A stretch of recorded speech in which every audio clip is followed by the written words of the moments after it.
ꯅꯨꯡꯁꯤꯕꯤꯗꯨꯅ Manipuri entertainment ꯆꯦꯅꯦꯜꯕꯨ subscribe ꯑꯃꯁꯨꯡ like ꯇꯧꯕꯤꯔꯝꯃꯨ꯫ Channel ꯑꯁꯤꯅ ꯉꯁꯤꯁꯨ ꯃꯌꯥꯝꯕꯨ ꯏꯀꯣꯡꯂꯣꯟꯅ ꯈꯣꯏꯔꯝꯖꯔꯤ꯫ ꯃꯍꯧꯁꯥꯒꯨꯝ ꯉꯁꯤꯁꯨ ꯑꯩꯒꯤ ꯅꯨꯡꯁꯤꯖꯔꯕ ꯁꯕꯁꯀ꯭ꯔꯥꯏꯕꯔꯁꯤꯡꯅ ꯊꯥꯕꯤꯔꯛꯄ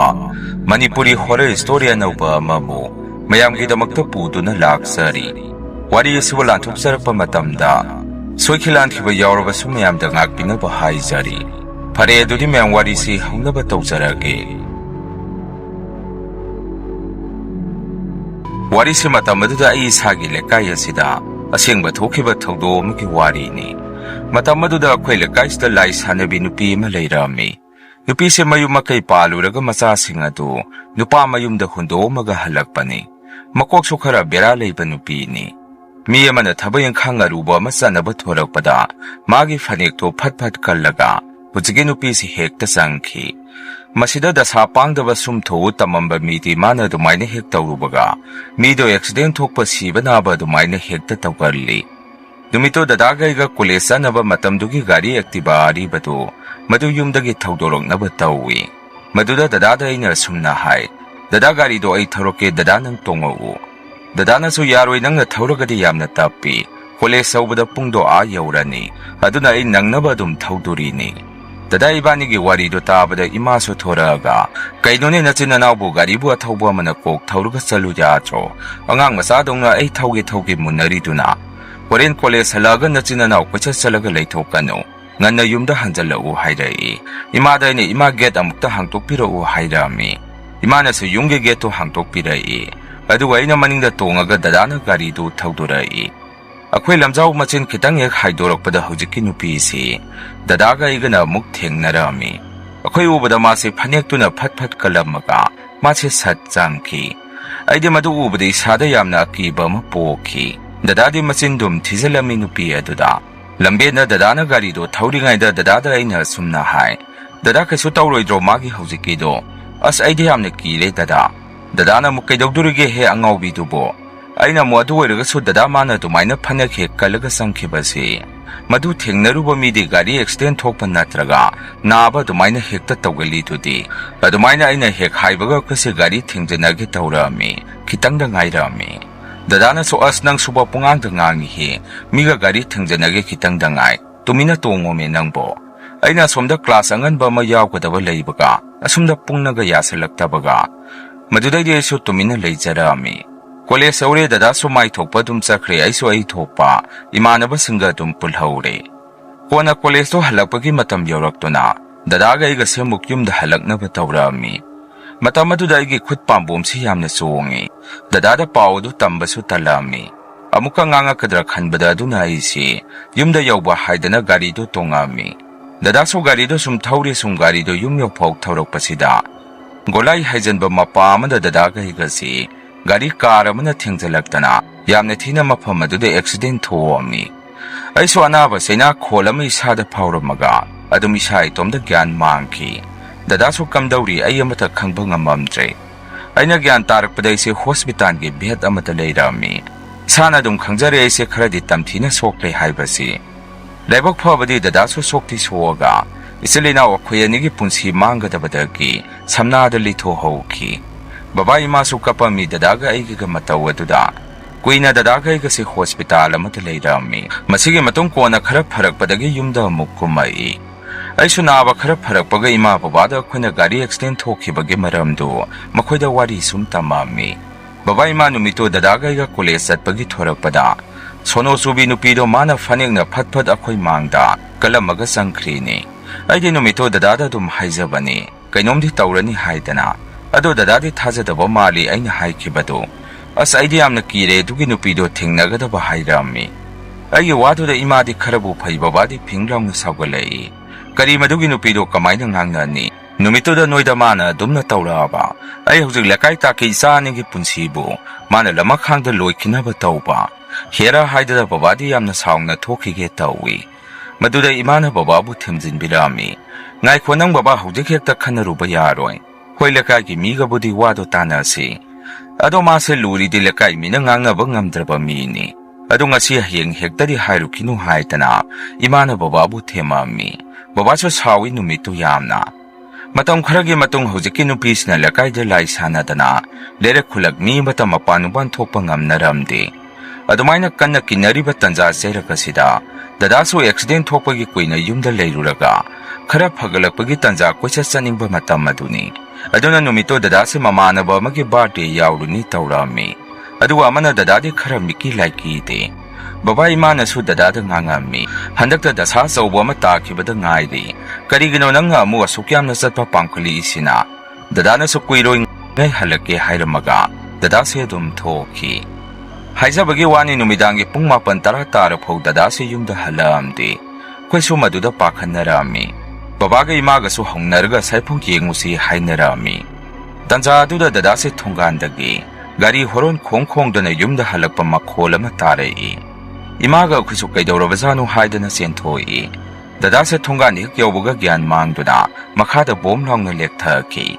Babaga iga tauraga dadase magi kada thangjan birami. Imana so mai sidi kainoma thingnarakpa mali, maiba kaurugadru hairei. Babana mukhang dena tawdoise kanagi karaidagi maibano, aina amuk kaurudoisibo. Adumaina leiringai dadase phuk haugalaga, akhoida munna yengaga sumna hairei. Nupido makok yaugdi makhong pandi, Mana ibu hatkani haidina kuitan tanay.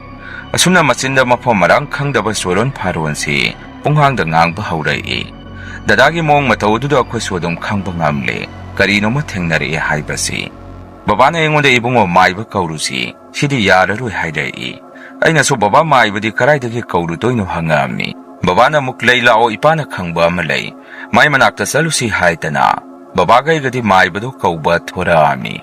Imadi dadaga dum leimina hauki. Matamaduda dadana imada munna yengaga sumna hai. Ima nangi natungda makok yautaba nupi ema lepaga leire. Mana ibu salasi kaure. Ima igi kankhan thadabiyo ay kire haidana. Dadasa uraw tharawba tawrei hai.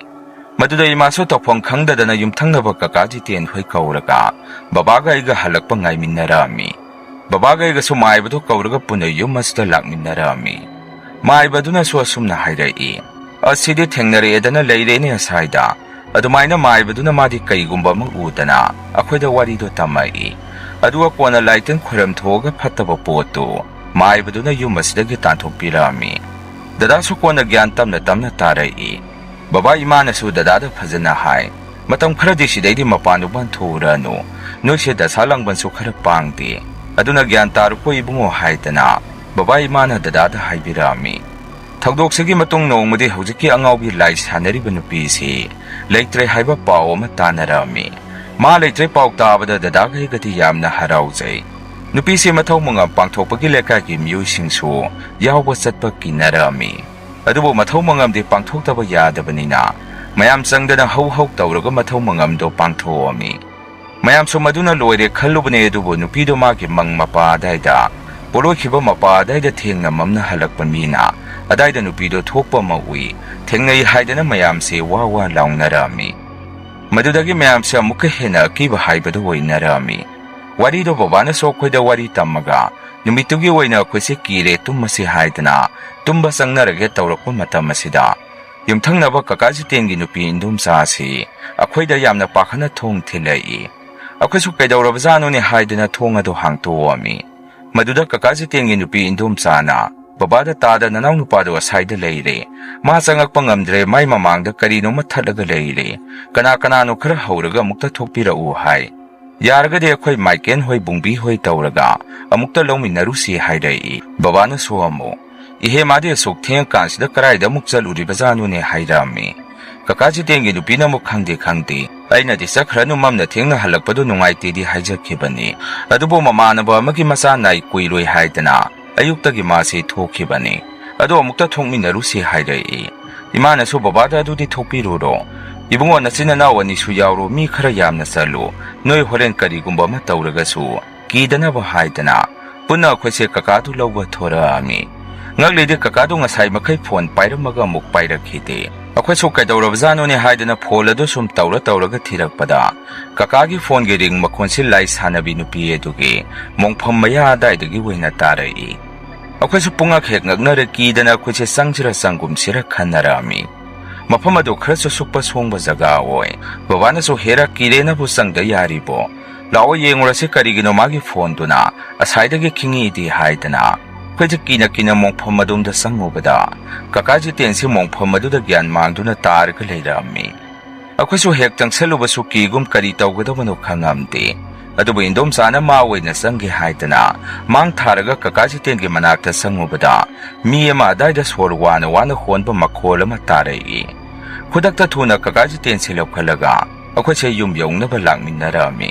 ꯑꯩꯁꯨ ꯀꯤꯅ ꯇꯨꯡ ꯍꯥꯏꯐꯦꯠ ꯑꯣꯟꯊꯣꯛꯑꯒ ꯌꯦꯡꯊꯣꯛꯎꯕꯗ ꯃꯪ ꯑꯗꯣꯝꯗ ꯅꯨꯄꯤ ꯑꯃ ꯂꯦꯞꯄꯒ ꯂꯩꯕꯁꯦ ꯑꯩꯅ ꯎꯔꯛꯏ꯫ ꯌꯨꯝ ꯍꯦꯛ ꯌꯧꯕꯒ ꯃꯥꯏꯕ ꯑꯃ ꯀꯧꯔꯒ ꯀꯀꯥ ꯖꯤꯇꯦꯟꯁꯤ ꯌꯦꯡꯊꯣꯛꯑꯝꯃꯤ꯫ ꯃꯗꯨꯗꯩꯗ ꯒ꯭ꯌꯥꯟꯗꯤ ꯈꯔꯗꯤ ꯇꯥꯔꯛꯏ꯫ ꯂꯨꯔꯤꯗꯤ ꯅꯨꯃꯤꯠ ꯑꯗꯨꯗ ꯆꯠꯂꯨꯔꯤꯕ ꯑꯩꯈꯣꯏꯁꯦ ꯑꯃꯨꯛ ꯅꯣꯡꯉꯥꯜꯂꯒ ꯑꯩꯈꯣꯏꯁꯦ ꯄꯨꯂꯞ ꯑꯃꯨꯛ ꯅꯥꯔꯝꯃꯤ꯫ ꯃꯗꯨꯁꯨ ꯃꯥꯏꯕꯗꯨꯅ ꯂꯥꯏ ꯈꯨꯔꯨꯝ ꯊꯣꯛꯄꯤꯕꯗꯒꯤ ꯇꯞꯅ ꯐꯔꯛꯏ꯫ ꯍꯧꯖꯤꯛꯀꯤ ꯃꯐꯝ ꯑꯗꯨꯗꯤ ꯃꯥꯏꯕꯅ ꯆꯪꯉꯒ ꯂꯥꯏ ꯈꯨꯔꯨꯝ ꯊꯣꯛꯄꯤꯌꯨ ꯌꯥꯗꯕꯗꯒꯤ ꯑꯗꯨꯝ ꯃꯐꯝ ꯑꯗꯨꯗ ꯅꯨꯄꯤꯗꯣ ꯑꯗꯨꯝ ꯊꯣꯛꯂꯤ꯫ ꯊꯥꯕꯜ ꯐꯔꯕ ꯃꯇꯝꯗꯗꯤ ꯃꯣꯡꯐꯝ ꯑꯗꯨꯗ ꯅꯨꯄꯤꯗꯨ ꯑꯗꯨꯝ ꯖꯒꯣꯏ ꯁꯥꯔꯒ ꯂꯩꯕ ꯑꯃ ꯍꯧꯖꯤꯛꯁꯨ ꯃꯌꯥꯝꯅ ꯊꯦꯡꯅꯔꯤ꯫ ꯃꯌꯥꯝ ꯑꯍꯥꯟꯕꯒꯤ ꯋꯥꯔꯤꯁꯦ ꯃꯇꯥꯡ ꯑꯁꯥꯏꯗ ꯂꯣꯏꯖꯔꯤ꯫ ꯑꯅꯤꯁꯨꯕ ꯋꯥꯔꯤꯁꯦ ꯑꯃꯨꯛ ꯃꯌꯥꯝꯗ ꯈꯨꯗꯣꯟ ꯇꯝꯖꯔꯤ꯫ ꯋꯥꯔꯤꯁꯤꯡ ꯑꯁꯤꯗꯒꯤꯅ ꯆꯍꯤ 8 ꯃꯃꯥꯡꯗ ꯑꯁꯦꯡꯕ ꯊꯣꯛꯈꯤꯕ ꯊꯧꯗꯣꯛ ꯑꯃꯒꯤ ꯋꯥꯔꯤꯅꯤ꯫ ꯑꯩꯅ ꯆꯍꯤ 35 ꯁꯨꯔꯛꯄ ꯃꯇꯝ ꯑꯗꯥꯏꯗ ꯊꯣꯛꯈꯤꯕꯅꯤ꯫ ꯑꯩꯒꯤ ꯃꯤꯡꯁꯦ ꯖꯤꯇꯦꯟ ꯀꯧꯖꯩ꯫ ꯑꯩꯅ ꯂꯩꯔꯤꯕ ꯂꯝ ꯑꯁꯤ ꯏꯝꯐꯥꯜꯗꯒꯤ ꯈꯔ ꯍꯥꯏꯗꯔꯒ ꯂꯩꯕ ꯃꯐꯝ ꯖꯒꯥ ꯑꯃ ꯑꯣꯏꯔꯝꯃꯤ꯫ ꯑꯗꯨꯅ ꯑꯩꯅ ꯂꯩꯔꯤꯕ ꯂꯝ ꯑꯁꯤꯗꯗꯤ ꯂꯝ ꯑꯍꯥꯡꯕ ꯂꯧꯕꯨꯛꯅꯆꯤꯡꯕꯁꯨ ꯑꯗꯨꯝ ꯃꯔꯥꯡ ꯀꯥꯏꯅ ꯂꯩ꯫ ꯑꯗꯨꯒ ꯌꯨꯝ ꯑꯃꯒꯤ ꯑꯀꯣꯏꯕꯒꯤ ꯏꯪꯈꯣꯜ ꯑꯁꯤꯁꯨ ꯌꯥꯝꯅ ꯆꯥꯎꯅ ꯑꯗꯨꯝ ꯂꯩꯅꯩ꯫ ꯑꯗꯨꯅ ꯈꯨꯟꯖꯥꯁꯤꯡꯅ ꯂꯧꯕꯨꯛ ꯂꯝꯍꯥꯡ ꯑꯁꯤꯗ ꯐꯥꯝ ꯇꯧꯕꯅ ꯇꯧꯕ, ꯉꯥ ꯌꯣꯛꯄꯅ ꯌꯣꯛꯄ, ꯏꯟꯁꯥꯡ ꯊꯥꯕꯅ ꯊꯥꯕ, ꯃꯥꯒꯤ ꯑꯄꯥꯝꯕꯗꯣ ꯑꯗꯨꯝ ꯇꯧꯅꯔꯝꯃꯤ꯫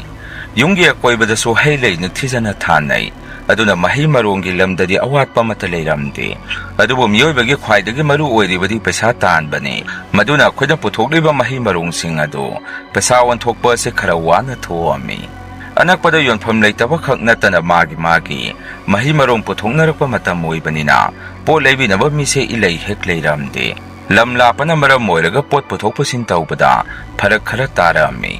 ꯃꯇꯝꯒꯤ ꯆꯦꯡ ꯆꯥꯛ ꯏꯟꯁꯥꯡ ꯅꯥꯄꯤꯁꯤꯡ ꯍꯥꯏꯕꯗꯤ ꯍꯪꯒꯥꯝ, ꯈꯥꯃꯦꯟ, ꯀꯣꯕꯤ, ꯃꯥꯏꯔꯦꯟꯅꯆꯤꯡꯕꯁꯤꯡ ꯑꯁꯤ ꯑꯇꯣꯞꯄ ꯂꯝꯁꯤꯡꯗꯒꯤ ꯃꯤ ꯂꯥꯛꯇꯨꯅ ꯒꯥꯔꯤꯗ ꯍꯥꯞꯇꯨꯅ ꯏꯟꯁꯥꯡ ꯅꯥꯄꯤꯁꯤꯡ ꯑꯁꯤ ꯈꯨꯟꯖꯥꯁꯤꯡꯗꯒꯤ ꯂꯩꯗꯨꯅ ꯄꯨꯈꯤꯗꯣꯔꯤꯕꯅꯤ꯫ ꯑꯗꯨꯕꯨ ꯈꯨꯟꯖꯥꯁꯤꯡꯗ ꯁꯥꯔꯝꯕ ꯄꯣꯠꯀꯤ ꯃꯃꯜ ꯑꯗꯨ ꯌꯥꯝꯅ ꯍꯣꯡꯅ ꯁꯥꯕꯅ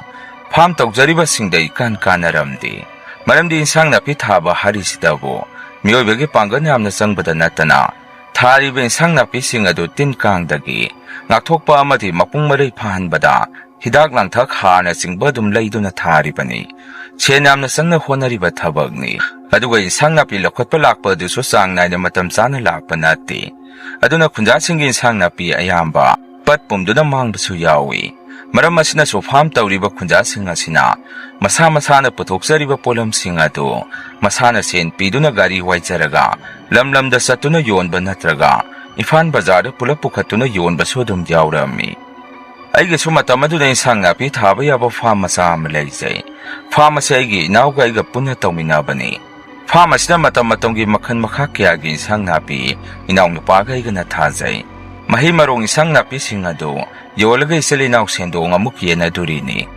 ꯃꯇꯝ ꯑꯗꯨ ꯖꯨꯟ ꯖꯨꯂꯥꯏꯒꯤ ꯃꯇꯝ ꯑꯣꯏꯒꯅꯤ꯫ ꯑꯩꯒꯤ ꯐꯥꯝꯗ ꯇꯔꯕꯨꯖꯥ ꯊꯥꯕꯗꯨ ꯃꯄꯨꯡ ꯃꯔꯩ ꯐꯥꯔꯛꯂꯦ꯫ ꯌꯣꯟꯕ ꯌꯥꯔꯛꯂꯦ꯫ ꯃꯔꯝ ꯑꯗꯨꯅ ꯀꯔꯝꯅ ꯌꯣꯟꯁꯤꯒꯦ ꯍꯥꯏꯗꯅ ꯑꯩꯁꯨ ꯋꯥꯈꯜ ꯌꯥꯝꯅ ꯈꯜꯂꯝꯃꯤ꯫ ꯏꯅꯥꯎ ꯅꯨꯄꯥ ꯔꯇꯟꯒ ꯑꯩꯒꯁꯨ ꯀꯔꯝ ꯇꯧꯕ ꯍꯥꯏꯗꯅ ꯋꯥ ꯇꯥꯅꯔꯝꯃꯤ꯫ ꯑꯩꯒꯤ ꯏꯆꯤꯜ ꯏꯅꯥꯎꯁꯦ ꯅꯨꯄꯥ ꯉꯥꯛꯇ ꯑꯅꯤꯅꯤ꯫ ꯑꯩꯅ ꯑꯍꯟꯅꯤ꯫ ꯑꯗꯨꯅ ꯏꯃꯥ ꯕꯕꯥꯗꯤ ꯏꯅꯥꯎ ꯑꯇꯣꯝꯕ ꯔꯇꯟꯒ ꯂꯩꯃꯤꯟꯅꯩ꯫ ꯃꯇꯝꯒꯤ ꯃꯇꯨꯡ ꯏꯟꯅ ꯅꯨꯄꯤ ꯑꯉꯥꯡ ꯊꯦꯡꯅꯔꯛꯄꯗꯒꯤ ꯇꯣꯉꯥꯟ ꯆꯥꯅꯔꯝꯃꯤ꯫ ꯌꯨꯝꯁꯨ ꯇꯣꯉꯥꯟ ꯑꯗꯨꯝ ꯁꯥꯅꯔꯦ꯫ ꯑꯗꯨꯕꯨ ꯅꯨꯡꯁꯤ ꯆꯥꯟꯅꯅꯗꯤ ꯂꯩꯃꯤꯟꯅꯩ꯫ ꯑꯩꯒꯤꯗꯤ ꯏꯆꯥꯅꯨꯄꯤ ꯆꯍꯤ 4 ꯁꯨꯔꯕꯤ ꯑꯃ ꯂꯩꯖꯔꯦ꯫ ꯅꯨꯃꯤꯠ ꯑꯗꯨ ꯑꯩꯒꯤ ꯅꯨꯄꯤꯅ ꯅꯨꯃꯤꯗꯥꯡꯒꯤ ꯆꯥꯛ ꯊꯣꯡꯂꯤꯉꯩ ꯏꯆꯥꯅꯨꯄꯤꯒ ꯑꯩꯒꯁꯨ ꯆꯥꯛꯁꯪꯗ ꯆꯥꯛ ꯉꯥꯏꯗꯨꯅ ꯂꯩꯔꯤꯕꯅꯤ꯫ ꯆꯥꯛ ꯑꯗꯨ ꯂꯣꯏꯕ ꯉꯥꯏꯅ ꯑꯩꯒꯤ ꯅꯨꯄꯤꯒ ꯑꯩꯒꯁꯨ ꯋꯥꯔꯤ ꯀꯌꯥ ꯑꯃ ꯁꯥꯟꯅꯔꯝꯃꯤ꯫ ꯑꯩꯅ ꯑꯩꯒꯤ ꯅꯨꯄꯤꯗ ꯑꯁꯨꯝꯅ ꯍꯥꯏ, ꯃꯃꯥ ꯑꯩꯈꯣꯏꯒꯤ ꯇꯔꯕꯨꯖꯥ ꯑꯗꯨꯁꯨ ꯌꯣꯟꯕ ꯌꯥꯔꯛꯂꯦ꯫ ꯐꯅ ꯌꯥꯝꯅ ꯃꯨꯟꯕꯁꯨ ꯌꯥꯎꯔꯦ꯫ ꯑꯩꯈꯣꯏ ꯔꯇꯟꯒ ꯑꯩꯒ ꯁꯨꯝ ꯇꯥꯟꯅꯕꯗ ꯒꯥꯔꯤꯅ ꯄꯨꯂꯞ ꯂꯩꯈꯤꯕ ꯑꯗꯨꯗꯤ ꯃꯃꯜ ꯌꯥꯝꯅ ꯍꯣꯡꯅ ꯁꯥꯔꯒ ꯂꯧꯈꯤ꯫ ꯑꯗꯨꯒ ꯑꯩꯈꯣꯏꯅ ꯌꯣꯟꯅꯤꯡꯉꯤ ꯍꯥꯏꯗꯨꯅꯁꯨ ꯄꯣꯠ ꯂꯧꯈꯠꯄ ꯂꯥꯛꯇ꯭ꯔꯒꯗꯤ ꯑꯗꯨꯝ ꯄꯠ ꯄꯨꯝꯗꯨꯅ ꯃꯥꯡꯕꯁꯨ ꯌꯥꯎꯏ꯫ ꯑꯗꯨꯅ ꯑꯩꯈꯣꯏꯗ ꯁꯦꯟꯗꯣꯡ ꯐꯪꯕꯗꯤ ꯂꯥꯏꯔꯗꯅ ꯁꯦꯂꯦꯞ ꯐꯥꯎꯕ ꯃꯥꯡꯕ ꯌꯥꯎꯔꯛꯏ꯫ ꯍꯟꯗꯛꯇꯤ ꯑꯩꯈꯣꯏꯅ ꯒꯥꯔꯤ ꯑꯃ ꯋꯥꯏꯖꯔꯒ ꯌꯣꯜꯂꯁꯤꯔ ꯍꯥꯏꯗꯅ ꯑꯩꯈꯣꯏ ꯔꯇꯟꯒ ꯑꯩꯒ ꯋꯥ ꯈꯟꯅꯔꯦ꯫ ꯑꯩꯒꯤ ꯋꯥꯗꯣ ꯇꯥꯕꯗ ꯑꯩꯒꯤ ꯅꯨꯄꯤꯅ ꯑꯃꯨꯛ ꯅꯪꯅ ꯍꯥꯏꯔꯤꯁꯤꯕꯣ ꯌꯥꯒꯗ꯭ꯔꯅꯦ? ꯌꯣꯟꯕꯅ ꯀꯗꯥꯏꯗ ꯌꯣꯜꯂꯨꯗꯣꯔꯤꯕꯅꯣ? ꯒꯥꯔꯤꯅ ꯀꯔꯝ ꯇꯧꯕ? ꯑꯩꯅ ꯑꯃꯨꯛ ꯒꯥꯔꯤꯒꯤꯗꯤ ꯋꯥꯅꯤꯡꯉꯥꯏ ꯑꯣꯏꯗ꯭ꯔꯦ꯫ ꯃꯈꯥ ꯊꯪꯕꯒꯤ ꯇꯥ ꯇꯣꯝꯆꯧꯗꯨꯅ ꯍꯥꯟꯅ ꯑꯩꯈꯣꯏꯒꯤ ꯐꯥꯔꯝꯗ ꯊꯦꯡꯅꯩ ꯃꯥꯒꯤ ꯚꯦꯜ ꯑꯗꯨꯗ ꯆꯠꯄ ꯌꯥꯒꯅꯤꯁꯨ ꯍꯥꯏꯔꯝꯃꯤ ꯃꯥꯒꯤ ꯒꯥꯔꯤꯗꯨ ꯕꯖꯥꯔ ꯐꯥꯎꯕ ꯆꯠꯄ ꯌꯥꯔꯤꯕ ꯒꯥꯔꯤꯅꯤ ꯍꯥꯏ ꯑꯗꯨꯒ ꯌꯣꯟꯐꯝꯒꯤꯗꯨꯁꯨ ꯃꯥꯅ ꯍꯥꯏꯕꯗ ꯃꯥꯒꯤ ꯒꯥꯔꯤ ꯑꯗꯨ ꯅꯣꯡꯃꯒꯤ ꯔꯤꯖꯥꯔꯕ ꯇꯧꯔꯒ ꯂꯝꯗ ꯆꯠꯇꯨꯅ ꯒꯥꯔꯤꯗꯒꯤ ꯑꯗꯨꯝ ꯌꯣꯟꯕ ꯌꯥꯅꯤ ꯍꯥꯏ ꯑꯩꯒꯤ ꯅꯨꯄꯤꯅꯁꯨ ꯃꯗꯨ ꯑꯣꯏꯔꯒꯗꯤ ꯐꯔꯦꯅꯦ ꯀꯔꯝ ꯀꯥꯟꯗꯒꯤ ꯆꯠꯀꯦ ꯍꯥꯏꯔꯤꯕꯅꯣ ꯍꯪꯉꯛꯏ ꯑꯩꯅꯁꯨ ꯅꯣꯡ ꯅꯤꯅꯤ ꯂꯩꯔꯒ ꯇꯔꯕꯨꯖꯥ ꯑꯌꯥꯝꯕ ꯂꯣꯏꯅ ꯃꯨꯜꯂꯅꯤ ꯑꯗꯨꯅ ꯍꯟꯗꯛꯀꯤ ꯊꯥꯡꯖ ꯅꯨꯃꯤꯠ ꯑꯁꯤꯗ ꯆꯠꯂꯁꯤꯔꯥ ꯍꯥꯏꯅ ꯈꯜꯂꯤ ꯑꯩꯒꯤ ꯅꯨꯄꯤꯅꯁꯨ ꯐꯔꯦ ꯑꯗꯨ ꯑꯣꯏꯔꯒꯗꯤ ꯍꯥꯏꯗꯅ ꯅꯨꯃꯤꯠꯇꯣ ꯑꯩꯈꯣꯏ ꯏꯃꯨꯡꯁꯦ ꯑꯗꯨꯝ ꯄꯣꯊꯥꯅꯔꯝꯃꯤ ꯊꯥꯡꯖ ꯅꯨꯃꯤꯠꯇ ꯆꯠꯂꯁꯤ ꯍꯥꯏꯗꯅ ꯇꯥ ꯇꯣꯝꯆꯧꯗ ꯐꯣꯟ ꯇꯧꯗꯨꯅ ꯍꯥꯏꯈ꯭ꯔꯦ ꯑꯩꯈꯣꯏ ꯔꯇꯟꯒ ꯑꯩꯒꯅ ꯂꯨꯆꯤꯡꯗꯨꯅ ꯑꯩꯈꯣꯏ ꯏꯃꯨꯡ ꯃꯅꯨꯡ ꯄꯨꯂꯞ ꯐꯥꯔꯝꯗ ꯆꯠꯇꯨꯅ ꯇꯔꯕꯨꯖꯥꯁꯤꯡ ꯑꯗꯨ ꯑꯃꯨꯟꯕ ꯈꯜꯂꯒ ꯑꯩꯈꯣꯏꯁꯦ ꯍꯦꯛꯄ ꯍꯧꯔꯛꯑꯝꯃꯤ ꯊꯥꯡꯖ ꯅꯨꯃꯤꯠ ꯑꯗꯨꯁꯨ ꯌꯧꯔꯛꯂꯦ ꯅꯨꯃꯤꯠ ꯑꯗꯨꯒꯤ ꯑꯌꯨꯛ ꯌꯥꯝꯅ ꯉꯟꯅ ꯄꯨꯡ 4 ꯑꯗꯥꯏꯋꯥꯏꯗ ꯍꯧꯒꯠꯇꯨꯅ ꯑꯩꯈꯣꯏꯒꯤ ꯏꯃꯨꯡꯁꯦ ꯃꯔꯥꯡ ꯇꯧꯔꯛꯑꯝꯃꯤ ꯑꯩꯒꯤ ꯅꯨꯄꯤꯁꯨ ꯑꯩꯒꯤ ꯆꯥꯛ ꯏꯁꯤꯡ ꯈꯔ ꯆꯥꯈꯤꯅꯕ ꯍꯥꯏꯗꯅ ꯀꯟꯅ ꯊꯣꯡ ꯊꯥꯛꯄ ꯂꯥꯛꯅꯔꯤ ꯇꯥ ꯇꯣꯝꯆꯧꯁꯨ ꯂꯥꯛꯇꯨꯅ ꯑꯩꯈꯣꯏ ꯃꯌꯥꯝ ꯆꯪꯗꯨꯅ ꯑꯩꯈꯣꯏꯅ ꯍꯦꯛꯈꯤꯕ ꯇꯔꯕꯨꯖꯥꯁꯤꯡ ꯑꯗꯨ ꯃꯊꯪ ꯃꯥꯒꯤ ꯒꯥꯔꯤ ꯑꯗꯨꯗ ꯍꯥꯞꯆꯜꯂꯛꯑꯝꯃꯤ ꯇꯥ ꯇꯣꯝꯆꯧꯒꯤ ꯚꯦꯜ ꯑꯗꯨꯗꯤ ꯃꯅꯤꯡ ꯁꯤꯠ ꯂꯧꯊꯣꯛꯇꯨꯅ ꯃꯅꯤꯡ ꯑꯗꯨ ꯏꯍꯥꯡ ꯍꯥꯡꯂꯤꯕꯅꯤ ꯈꯨꯜ ꯑꯁꯤꯒꯤ ꯄꯣꯠꯆꯩ ꯌꯣꯟꯕꯗꯁꯨ ꯑꯗꯨꯝ ꯔꯤꯖꯥꯔꯕ ꯂꯧꯗꯨꯅ ꯆꯠꯄꯅꯤ ꯇꯔꯕꯨꯖꯥꯁꯤꯡ ꯑꯗꯨ ꯁꯨꯝ ꯍꯥꯞꯂꯛꯄꯅ ꯚꯦꯟꯒꯤ ꯃꯅꯤꯡ ꯑꯗꯨ ꯄꯤꯛ ꯍꯦꯛ ꯊꯜꯂꯛꯑꯝꯃꯤ ꯄꯣꯠꯆꯩ ꯍꯥꯞꯄ ꯂꯣꯏꯔꯛꯄꯗ ꯄꯨꯡ 6 ꯍꯦꯟꯗꯨꯅ ꯂꯩꯔꯝꯃꯤ ꯊꯦꯡꯂꯦ ꯆꯠꯂꯁꯦ ꯍꯥꯏꯗꯅ ꯑꯩꯈꯣꯏꯁꯦ ꯂꯣꯏꯁꯟꯅꯕ ꯄ꯭ꯔꯞ ꯍꯣꯠꯅꯩ ꯑꯩꯒꯤ ꯅꯨꯄꯤꯅ ꯆꯥꯛ ꯑꯗꯨ ꯊꯥꯡꯇꯣꯔꯛꯇꯨꯅ ꯇꯥ ꯇꯣꯝꯆꯧꯒ ꯑꯩꯒꯁꯤ ꯆꯥꯛꯇꯣ ꯈꯔ ꯆꯥꯃꯤꯟꯅꯔꯒ ꯄꯨꯡ 7 ꯍꯦꯜꯂꯛꯄ ꯃꯇꯝ ꯑꯗꯨꯋꯥꯏꯗ ꯊꯣꯔꯛꯑꯝꯃꯤ ꯇꯥ ꯇꯣꯝꯆꯧꯒꯤ ꯚꯦꯜ ꯑꯗꯨ ꯗ꯭ꯔꯥꯏꯚꯔ ꯑꯃꯒ ꯄꯦꯁꯦꯟꯖꯔ ꯑꯃꯈꯛꯀꯅꯤ ꯇꯣꯡꯕ ꯌꯥꯔꯤꯁꯤ ꯑꯇꯩ ꯑꯍꯥꯡꯕ ꯁꯔꯨꯛꯁꯤꯡ ꯑꯗꯨꯗꯤ ꯄꯣꯠꯆꯩ ꯄꯨꯊꯣꯛ ꯄꯨꯁꯤꯟꯒꯤ ꯍꯥꯡꯍꯟꯗꯨꯅ ꯊꯝꯕꯅꯤ ꯏꯅꯥꯎꯅꯨꯄꯥꯕꯨ ꯃꯊꯪ ꯅꯨꯃꯤꯠꯀꯤ ꯇꯔꯕꯨꯖꯥ ꯍꯦꯛꯄ ꯍꯧꯒꯠꯂꯝꯃꯨ ꯍꯥꯏꯗꯅ ꯃꯥꯗꯤ ꯊꯝꯃꯜꯂꯝꯃꯒ ꯇꯥ ꯇꯣꯝꯆꯧꯒ ꯏꯕꯥꯅꯤꯁꯤ ꯏꯝꯐꯥꯜ ꯂꯣꯝꯗ ꯁꯨꯝ ꯍꯥꯏꯒꯠꯂꯛꯏ ꯏꯝꯐꯥꯜ ꯌꯧꯒꯗꯕ ꯈꯔ ꯋꯥꯠꯂꯤꯉꯩ ꯃꯐꯝ ꯑꯃꯗ ꯇꯥ ꯇꯣꯝꯆꯧꯅ ꯒꯥꯔꯤ ꯑꯗꯨ ꯍꯥꯏꯋꯦꯒꯤ ꯂꯝꯕꯦꯟ ꯃꯇꯥꯏꯗ ꯈꯥꯝꯗꯨꯅ ꯌꯨꯝꯗꯒꯤ ꯄꯨꯔꯛꯄ ꯄꯣꯠ ꯌꯣꯟꯕꯗ ꯁꯤꯖꯤꯟꯅꯒꯗꯕ ꯁꯥꯇꯤꯜ ꯑꯆꯧꯕ ꯈꯤꯟꯗꯨꯅ ꯊꯝꯕ ꯌꯥꯕ ꯑꯗꯨ ꯄꯨꯊꯣꯔꯛꯇꯨꯅ ꯈꯪꯈꯠꯂꯒ ꯕꯣꯔꯥ ꯃꯆꯥ ꯑꯃ ꯊꯥꯔꯒ ꯇꯔꯕꯨꯖꯥꯁꯤꯡ ꯑꯗꯨ ꯈꯔ ꯂꯧꯊꯔꯒ ꯊꯝꯃꯤ ꯑꯩꯒꯤ ꯗꯥꯎ ꯌꯥꯔꯨꯕ ꯍꯥꯏꯒꯗ ꯇꯔꯕꯨꯖꯥꯁꯤꯡ ꯑꯗꯨ ꯑꯗꯨꯝ ꯐꯖꯅ ꯁꯤꯜꯂꯛꯑꯝꯃꯤ ꯃꯃꯜꯁꯨ ꯑꯩꯈꯣꯏꯒꯤ ꯅꯃꯠ ꯃꯥꯡꯗꯅ ꯌꯣꯟꯕ ꯉꯝꯖꯔꯛꯑꯝꯃꯤ ꯅꯨꯡꯊꯤꯟꯒꯤ ꯄꯨꯡ 4 ꯇꯥꯔꯛꯄ ꯑꯗꯨꯋꯥꯏꯗꯗꯤ ꯌꯣꯟꯅꯕ ꯄꯨꯔꯛꯄ ꯇꯔꯕꯨꯖꯥꯁꯤꯡ ꯑꯗꯨ ꯂꯣꯏꯅ ꯌꯣꯟꯕ ꯂꯣꯏꯔꯛꯑꯝꯃꯤ ꯇꯥ ꯇꯣꯝꯆꯧꯅ ꯑꯩꯉꯣꯟꯗ ꯌꯦꯡꯗꯨꯅ ꯏꯕꯨꯡꯉꯣ ꯖꯤꯇꯦꯟ ꯅꯌꯥꯝꯕꯅ ꯍꯥꯏꯗꯨ ꯆꯨꯝꯗ꯭ꯔꯣ ꯑꯁꯨꯝꯅ ꯌꯣꯜꯂꯕꯗꯤ ꯑꯩꯈꯣꯏ ꯈꯤꯇꯪꯗ ꯑꯣꯏꯔꯒꯁꯨ ꯀꯥꯟꯅꯔꯣꯏꯗ꯭ꯔꯣ ꯑꯗꯨꯃꯥꯏꯅ ꯃꯥꯁꯤ ꯅꯣꯛꯃꯤ ꯑꯩꯉꯣꯟꯗ ꯍꯥꯏꯔꯛꯏ ꯑꯩꯅꯁꯨ ꯅꯣꯛꯇꯨꯅ ꯑꯁ ꯇꯥ ꯇꯣꯝꯆꯧ ꯁꯤꯒꯤ ꯄꯣꯠ ꯈꯨꯌꯣꯟꯁꯤꯗꯤ ꯁꯥꯊꯤꯅ ꯅꯨꯡꯉꯥꯏ ꯐꯥꯔꯝ ꯇꯧꯕꯒꯤ ꯁꯦꯟ ꯈꯤꯇꯪꯗꯤ ꯍꯟꯖꯤꯟꯒꯗꯕ ꯃꯥꯜꯂꯤ ꯃꯗꯨ ꯇꯥꯕꯗ ꯇꯥ ꯇꯣꯝꯆꯧꯅ ꯀꯥꯟꯅꯗꯦ ꯍꯌꯦꯡꯁꯨ ꯆꯠꯁꯤꯕꯣ ꯃꯁꯤꯒꯤ ꯃꯐꯝ ꯑꯁꯤ ꯅꯠꯇꯕ ꯃꯐꯝ ꯃꯌꯥꯝ ꯑꯃꯁꯨ ꯂꯩꯔꯤ ꯅꯣꯡꯃꯒꯤ ꯁꯤꯟꯗꯨꯅ ꯆꯠꯇꯣꯔꯤꯕꯅꯤ ꯍꯥꯏꯔꯛꯏ ꯃꯗꯨꯗ ꯑꯩꯁꯨ ꯏꯌꯥꯝꯕꯒꯤ ꯅꯇꯨꯡ ꯍꯦꯛꯇ ꯏꯜꯂꯛꯑꯗꯕꯅꯤ ꯏꯕꯥꯅꯤꯁꯦ ꯅꯨꯃꯤꯠꯇꯨ ꯅꯣꯛꯃꯤꯟꯅꯗꯨꯅ ꯌꯨꯝꯗ ꯄꯨꯟꯅ ꯍꯜꯂꯛꯃꯤꯟꯅꯔꯛꯑꯝꯃꯤ ꯌꯨꯝ ꯌꯧꯔꯛꯑꯕ ꯃꯇꯨꯡ ꯇꯥ ꯇꯣꯝꯆꯧꯒꯤ ꯅꯣꯡꯃꯒꯤ ꯒꯥꯔꯤ ꯔꯤꯖꯥꯔꯕꯀꯤ ꯁꯦꯜ ꯑꯗꯨ ꯑꯩꯅ ꯃꯉꯣꯟꯗ ꯄꯤꯕꯤꯔꯛꯑꯝꯃꯤ ꯃꯥꯁꯨ ꯍꯔꯥꯎ ꯍꯌꯦꯡ ꯉꯟꯅ ꯆꯠꯁꯤ ꯂꯥꯎꯔꯝꯗꯨꯅ ꯑꯗꯨꯝ ꯒꯥꯔꯤ ꯊꯧꯔꯒ ꯃꯌꯨꯝꯗ ꯍꯟꯈ꯭ꯔꯦ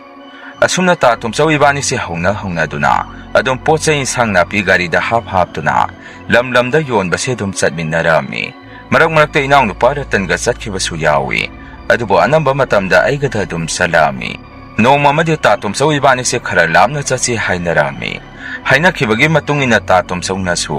ꯑꯩꯈꯣꯏꯒꯤꯗ ꯉꯟꯅ ꯂꯥꯛꯇꯨꯅ ꯄꯣꯠꯆꯩ ꯒꯥꯔꯤꯗ ꯅꯤꯡꯊꯤꯖꯅ ꯍꯥꯞꯆꯜꯂꯛꯑꯝꯃꯤ ꯅꯨꯃꯤꯠ ꯑꯗꯨ ꯅꯣꯡ ꯇꯥꯔꯛꯀꯗꯕ ꯃꯥꯜꯂꯤ ꯑꯇꯤꯌꯥꯁꯤ ꯅꯣꯡꯒꯤ ꯃꯄꯩꯅ ꯀꯨꯞꯁꯟꯈꯤꯕꯅ ꯅꯨꯡꯁꯥ ꯃꯉꯥꯜ ꯏꯐꯪ ꯐꯪꯉꯝꯗꯦ ꯆꯥꯛ ꯈꯔ ꯆꯥꯔꯒ ꯏꯕꯥꯅꯤꯁꯨ ꯑꯗꯨꯝ ꯊꯣꯔꯛꯂꯦ ꯑꯩꯈꯣꯏꯅ ꯉꯁꯤ ꯆꯠꯂꯤꯕ ꯂꯝ ꯑꯁꯤꯗꯤ ꯈꯔ ꯂꯥꯞꯄꯤ ꯑꯩꯈꯣꯏꯅ ꯂꯩꯔꯤꯕ ꯑꯁꯤꯒꯤ ꯃꯥꯏꯀꯩ ꯋꯥꯡꯃ ꯑꯣꯏꯗꯣꯔꯤꯅꯤ ꯑꯗꯨꯅ ꯂꯝꯕꯦꯜ ꯑꯗꯨ ꯌꯥꯝꯅ ꯁꯥꯡꯕꯒꯨꯝ ꯈꯜꯂꯤ ꯃꯐꯝ ꯑꯗꯨ ꯌꯧꯕꯗ ꯆꯥꯎꯔꯥꯛꯅ ꯄꯨꯡ 1.5 ꯍꯦꯟꯅ ꯆꯪꯉꯝꯃꯤ ꯍꯥꯟꯅꯒꯤ ꯃꯇꯧꯒꯨꯝ ꯇꯥ ꯇꯣꯝꯆꯧ ꯏꯕꯥꯅꯤꯅ ꯄꯨꯔꯛꯄ ꯄꯣꯠꯆꯩꯁꯤꯡ ꯑꯗꯨ ꯄꯨꯊꯣꯛꯇꯨꯅ ꯌꯣꯜꯂꯝꯃꯤ ꯄꯣꯠꯆꯩꯁꯤꯡ ꯑꯗꯨꯁꯨ ꯑꯗꯨꯝ ꯁꯤꯠꯂꯤ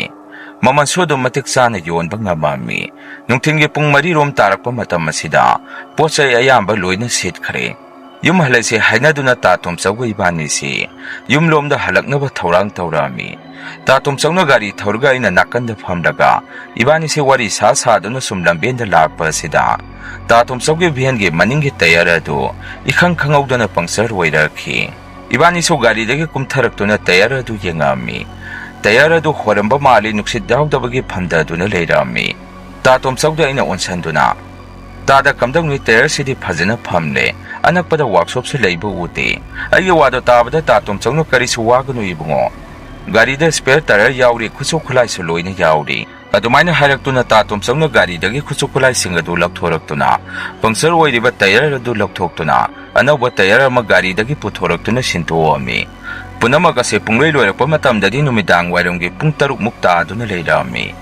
Thengnai haidana ibani su muk gari tongkhatuna thauba haurami. Lambena sum lakpada hidak masa amamam paikase hainaduna. Hotel amagi mapada gari khamduna hidak tangkhai ama lauduna chanaba khara tawraga ibani hidak to khara thakminnai. Nongga mangbaga numid adu yamna thengbagum khalli. Aduna ibani se sasal loisanduna hotel dagi dum thorai. Gari do thogduna yum maikai room da sum lakpada. Akoina sum lakpasida lamga khara sangbaga yum se pakna yauramde. Lamben takai chalakpada pung yenglubani. Phana thengame numidangi pung 9 mukta aduna leirami. Tatom songna haibadagi lamben khara samba amada chasi hainaduna gari do labuk lamhangoi tawba chingya sunakpa lambel amada sum thausalai minute kun muk thauroba matungda tatom songna mapana mukta thokke haidana gari do khambami aida gari da dum phamduna lei gari dagi headlight adu dum thanduna thammaga gari dagi kumthaduna lambe nakanda sangsanki aina gari manungda sum leiringai gari maning asida mine ilakpagi matawgumna gari ase mamangomda khajik chatpagum tawrai asumna tawrakpasida ide inga khekngai kirubadi nate lete manana leiba lambeni angambi oibagi gari ase chengani haibasu leite madu khanduna sum khanjanarami adumaina leiring asida ige phone gi ring asilami aiso phone gi rington makhola duda pukhange khangi phone adu lakhotuna yengobada aige nupigi call loirami phone adu phat paikhali aige nupina thengne halaktribo haidana aingonda hangai aina so halani yum yawgadore lambenda lei haidana khommi asuna kari kari no hainaraga phol adu so dum thamna khre aina phone ek thamkhibuga tatom sokti pa pakhana gari manakta chensalakduna jiten asida laira mira khangde ahalama asida lepaga lehore hairai magi matawodu dai khangpekpo khangurabani aina so kari no ta da karai dagi nupino lamhang asida bo haidana gari dagi kumtharami maduda tatom songna chu jiten Tayamana harise sengbani aina mapanda thoinga lumbu saba nuksitama aige naru masida phawri haidana aiso karino khanduna yengthubani adubu jiten aigi nakalasida ahan nupi phi angauba inbe nupi ama sabyungna leptuna leirami ayamni kire jiten haidana ingoda pawdu tamai magi wadu targa iso koibudo piyang yengi kanasu de imam sumami Ngaliba haibabu gari ge headlight adugi mangan phangliba mafam jaga adu khaktani tatum chawdaina onsenduna tada kari soira moida hida khara pairakpaduda wakhanda pukhanda khanjanba wairamgani kari so tawroise haidana tatum chawbo aina themjanbiduna gari da kahalami gari do start tawrakpada tatum chawsi ikhang khangna muk yamna kanna laurai aiso handakti ikhang khangi kari tawrabage haidana Mangonda muk hangi maduda tatum chawde angonda mamituna yamna pakhana yengai walang karimata khuma khidre gari do speed kana thauduna mafam adu phana sangna lanthorakle aisumagi matawduda karino khanduna tumina dumlai sum thorakpana akhoi khunga thangnaba khundo yoksalami mafam ase yorakpada tatum chawna jiten ngasa ibanina gari start tawrakpa matam aduda aina side glass da haipet yengubada mayekte kya sengbu wede aina ui hakiba phi angaubi inbi ahanupi adu gari maningda muklep tuna leibase aina urai madugini aina lauri idu maduda aina aida karisu rakte ta da gari sidi mi amane ilakpagi mawongda asai kaigumba ma tawkhibagi mawongda aina thengnai si haina duna tatom chaw khoi ani so yumda yoksalakle aisa thongana thadaramaga ma so dum yumda hankhre tatom chawgi yumse khoidagi yum thonga humuk jalaka leiturini aina yumda sangakpada igi nupi se mangonda ibu ngai tu leirami ayubada karino sukyamne thingi sibo aina su yada tawrini nupi lambenda gari yaraktadana semlingai da khara thengkhre akhoi ani su imungda si haina duna dum sangai nongale pung 3 makhai ga khara tarakpadugi matamni mi langbagi makhon tarakpaduda aise tumambadagi mikap thorai mangonda thorpa matamdadi imaga khoiratan gasi makhoi pulap aigi nupiga mangonda wari sanaduna leirambasi ui aina thorakpa ubada imana achauba nangso haugalabra hojikta nangbu hawdokluso hainaramlini aina mukkari leirage imana muknate maning thangbagi tomchaudubo ngarang nanga thabak chapminabaduda kari tawkhige ngase yokpagi nupina tumba hawdokpa changrubada sor holamdre siduna leirame haidana lekaisi wawa laungnaduna tomchau hoida siba hangba mi loina sanakhrabani napachu satkrabani nangchu chaluso haige na changribani aidi imagi wadu tabada punga khekngai Thajabasung amamde ngarangda masado ikan kana chaminaramiba mana ngasi siduna leirami hairisibo oithokpa yaba wafamna haidana aisu isa itomda wakhal ama khanjai panthade chinya phat sengtoktuna khudai ama yansalaga ta tomsaugi yumda salami aina yorokpada lekai mi ayamba loina tinduna leirami asifamda sukaramna tawkhibano mahai wari sanarami mayamna susum hainarpada magi nupina haibada ngarangdo ta tomsaugdo yumda hek halaga Sakhumda makhoigi imungda chak chaminaringai matam asida sumangda khamiba magi gari bhel adugi horol adu khongakpa makhon tari hai makoso ahanbadidi karisu khalamde hai sum anirak ahumrak kana khongakpa sidadi ta tumsaugi nupisu karino haidana thoktuna yengubada magi gari bhel adu dadi kanasu leiba uramde maso mug imungda changaktuna chak chaba du makha sathaduna numit aduma makhoi mungse tumba changami hai Ta tumsongna tungkhiba ikan kanadana magi nupina hek chingba makhola ma tarakpadagi ta tumsogi manakta sangubada ta tumsogdi mengakna duna leirami hai thuna ta tumsogbu masanumduna hawdok pirami maduda ta tumsongna magi nupida nupi ahal ama mang asida laktuna aigi khawri che krak hekta laksalактuna metke haidana iche koitan tanarami hairami maduda magi nupisu karisu khandana maku mangni se tumthakibada sungairi gyan tana tumtharu haidana magi famung kakhatuna hipami masigi matungdagi ta tumsaugi nupisu dum tumba sange hai mana ayuk hawgalakpada ta tumsaugi thabak sanaba hawdobada siduna leibase thengnarakibani hai asumna mayamna wari do lifungli narai wari edo tarubudai sungarang numitang lambenda ta tumsongna haikaba nupi ahalama ui hairibado madu khangning hekning singai aina sum khanjabada magi se lai oknabagumba warangbadra haidana khalami mayam changduna honaduna ta tumsaugi mathau mangamsu adum ningthijana pangthokre mathau mangam loikraba matung yum halaga akhoi mungmanung pulap phamduna wari khara sanarami aina su baba imada numit aduda thingnarkiba singado makhoida mayak singna wari to tamami wari do tabada babani ibungo nakoina asambani haiduna lakhiba lambe ladudi madu ipa so khangi thane ipa huina pakhang oiringai matamda so lambe laduda ahal hanubi mathu I haibasi adum hainarabani mingonda akaibadi thoidongna pidabani tawbadabu amanga soidi yadabani mafam adu laifamni lamben mapaladudagi khidang haidoga laisang macha ama sulaibani lambenda gari thawasingna horon khongduna laibakatuna mapadu landuna sanariba arubu isoni nakoina mapan thogluriba mapadu laisang mapa soiduna tarumgani madunani nakoi sakhinaba haidana sakhinat kaya ama piribado ipana sum khanbada nangi ta tumsangna laikidabado laifam maduda amanga soi tawrubadagi oigani khalli asumna babana hairi aisu punga khekngami akhuna lakhibado numidang oibaki mambaga lambela du karaida kari leidi haibase khangamde madu khangna magadi ta tumsongna taramiba dasa du taramdabasu yabani Shorat yawdringai manung asida lekai ki dupa sing ta tumsaugi yumda pali naina duna ahing lekpa sanarami ahing leuba singna lekai da pauk sum tamnarakpada ta tumsaungna thorumba biheladu madu yamna tamnai biheladu masa matumda horon khungakpa he laik thalakpa mati mi ema driver gi sitta phambasi mi kharana ui hainarami numito isu lekai gi dupa manga amaga khoi taruksi ahing lekpa salami ta tumsaugi imung manungga yum manungda leibani aduwa khoi lakliba singasina mangonda phak thanaduna wari sabo hipoi tawduna jwar sanaduna leiribani pungso asum hawkhibana ahingi pung 10 ga tarakpa matam asida sumangda khamiba bheladu kurokarak makholama thorai akhoso bheladu da munna punda yengthoi karisu leiramde bheladu sumachi lengamde thenga thengjalakpa gang hak mikap amamam tatumnaba tawsi hainaduna mahi tumthanaba hawki makhoi amani de tumthakhraba mali nakhokpasu yaurai